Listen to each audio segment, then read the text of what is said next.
नमस्कार, जय हिंद साथियों। आज है 14 अप्रैल। 14 अप्रैल भारत के संविधान के निर्माता और आधुनिक मनु कहे जाने वाले डॉक्टर भीमराव साहब अंबेडकर जी की आज जयंती है। आज पूरा भारत उनके इस योगदान को सत सत नमन करता है।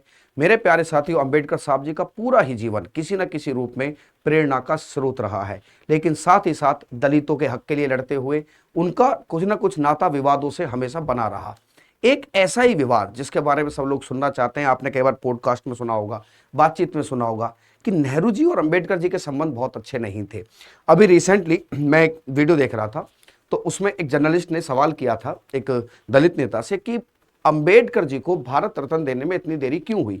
क्या इसके पीछे की वजह नेहरू जी और अंबेडकर जी के बीच में कोई विवाद था, या इसको यह भी कह सकते हो कि क्या इसके पीछे की वजह कांग्रेस अंबेडकर जी को पसंद नहीं करती थी, क्या यह एक वजह थी।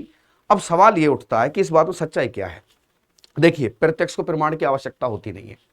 अब मैं आपको कुछ एविडेंस बताऊंगा, कुछ घटनाएं बताऊंगा। उन घटनाओं से ये बात स्पष्ट हो जाएगी कि हाँ, ये बात सही है कि अंबेडकर जी और नेहरू जी के बीच में संबंध उतने सरल नहीं थे। अभी पिछले कुछ दिनों संसद में खूब हंगामा हुआ जब अमित शाह जी ने अंबेडकर जी को लेकर एक बयान दिया।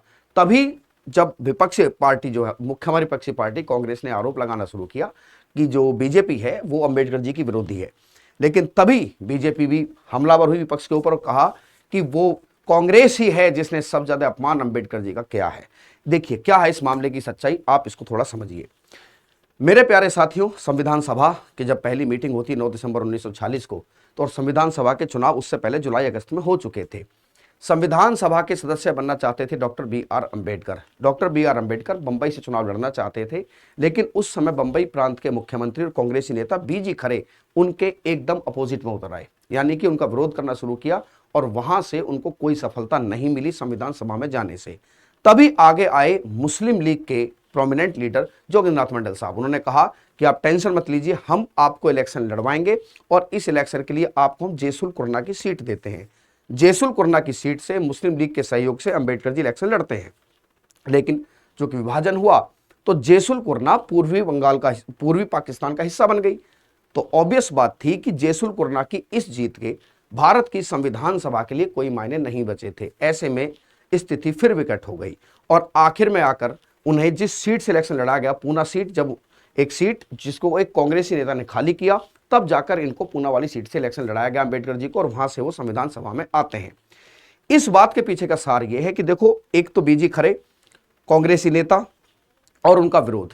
आप इस बात को समझ सकते हो कि ऐसा बहुत मुश्किल है कि नेहरू जी के समर्थन के बिना या नेहरू जी के किसी इशारे के बिना बीजी खरे अंबेडकर जी का विरोध करते ताकि वो संविधान सभा में ना आ पाए। दूसरा मामला निकल कर आया।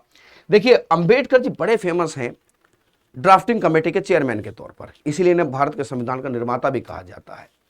अब ड्राफ्टिंग कमेटी के चेयरमैन के रूप में पंडित जवाहरलाल नेहरू चाहते थे कि वो आइवर जेनिंग्स को चुने। आइवर जेनिंग्स जो उस समय के बड़े फेमस वकील थे, कहते हैं तभी आगे आए महात्मा गांधी। उन्होंने कहा कि क्या मतलब बनता है इस बात का, हमारे देश में इतने एक शिक्षाविद हैं, एक हमारे प्रोमिनेंट स्कॉलर हैं, इनको छोड़कर आपको आइवर जेनिंग्स को चुनने की क्या जरूरत पड़ रही है।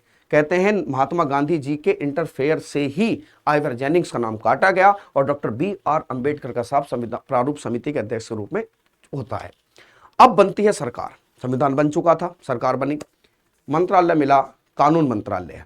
इस बात को लेकर आप समझिए, अंबेडकर जी अपने बहुत सारे संस्मरण में इस बात को कोट करते हैं कि मैंने फाइनेंस मिनिस्ट्री मांगी थी, मैं फाइनेंस मिनिस्ट्री में जाना चाहता था और मैं उसी के लिए सुटेबल भी था। और कहते हैं कि इस बात का मुझसे वादा भी किया गया था, लेकिन मुझे कानून मंत्रालय दिया गया। देखिए, मंत्रालय कानून भी छोटा नहीं है, लेकिन वित्त मंत्रालय एक, अगर अंबेडकर जी को वित्त मंत्रालय मिलता, आप नहीं जानते, वो एक बड़े अच्छे अर्थशास्त्री भी थे, तो भारत की दशा और दिशा सुधारने का जो उनका विजन था वो इंप्लीमेंट हो सकता था। देखिए, क्या होता क्या नहीं होता वो भविष्य के गर्त का प्रश्न है, लेकिन उन्होंने कहा कि मुझे वित्त मंत्रालय देना चाहिए था। मेरी उस समय इंडियन इकोनॉमी के प्रति अच्छी समझ थी, मैं काफी चीज पर रिसर्च भी कर चुका था, लेकिन मुझे वित्त मंत्रालय नेहरू जी ने कभी दिया ही नहीं। अगला मुद्दा निकला हिंदू कोड बिल को लेकर। कहते हैं कि सरकार के इसी टेंशन की वजह से उन्होंने इस्तीफा देने का मन बना लिया। देखिए, एक ऐसी महान शख्सियत जिनका संविधान सभा में इंपॉर्टेंट रोल रहा, अगर वो आजादी के बाद पहली सरकार में मंत्री बने और वो रिजाइन करने का मन बना रहे हैं, तो ये एक बहुत बड़ी बात होनी चाहिए थी। कहते हैं कि इस बात की पता जब सरदार पटेल साहब को लगी कि doctor B R Ambedkar resign देने जा रहे हैं, तो उन्होंने नेहरू जी को इस बात से अवगत कराया कि देखिए वो मंत्रिमंडल से इस्तीफा वो देना चाहते हैं। देखिए, मैं सुशांत कुमार एसएससी लैब इस बात का दावा नहीं करता, ये सारी बातें किताबों पर आधारित हैं, इनके अपने संस्मरण और जो पत्र व्यवहार आपस में होता था उसके माध्यम से पता चलता है कि जब नेहरू जी ने यह कहा कि कोई भी फर्क नहीं पड़ता अगर अंबेडकर जी मंत्रिमंडल को छोड़ देते हैं तो देखिए, हालांकि हम आपको एक बात बता दें, पुराने नेताओं की बड़ी अच्छी खास बात यह थी कि मतभेद तो हो सकता था, मनभेद नहीं होता था।